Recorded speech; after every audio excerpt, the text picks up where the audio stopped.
九穹湖的名字由来，是因为当地有许多九穹树，而湖指的是山谷地形。虽然没有广大的湖泊，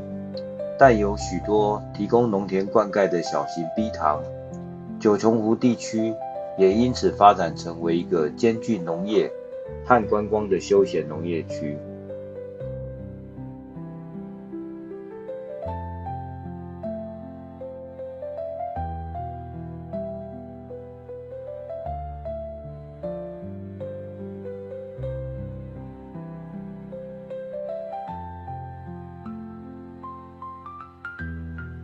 尽管没有大型湖泊，但散布在山谷间的陂塘，如碧池、天池、明池、鸳鸯池等，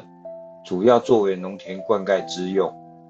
九福步道海拔最高约280公尺，位于新竹新埔，又称九福古道，全长大约2公里，是昔日罩门里居民运送农作的要道。山顶有一座光风亭与观景平台，能欣赏嘉里山、克拉叶山、鹿场大山、雪山圣林线等等，景色相当壮阔，与关南古道及祭月古道构成环状 O 型路线。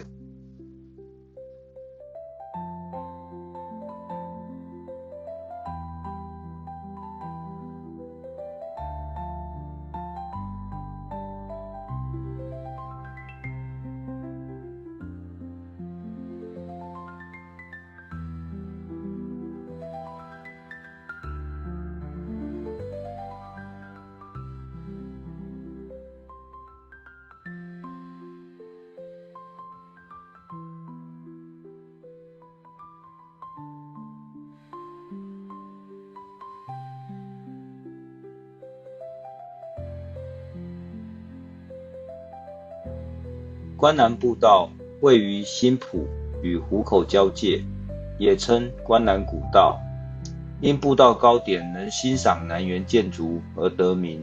为早期建筑窝往来九穹湖的农路。九穹湖山海拔约230公尺，位于新埔镇，因当地昔日多九穹树而得名。与祭月古道最高点山上视野极佳，边际辽阔，一样能一览圣能线，还能看见小百岳、李洞山、内鸟嘴山、南插天山等北部知名终极山。近年来，新埔镇的九穹湖休闲农业区，因其优美的自然环境和丰富的生态资源，吸引了许多游客。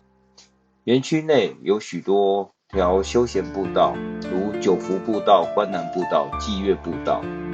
方便游客健行赏景。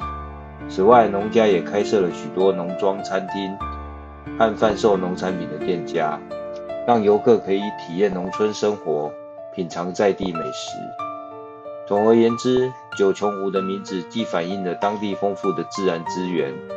也象征着这片土地与农村生活紧密联系。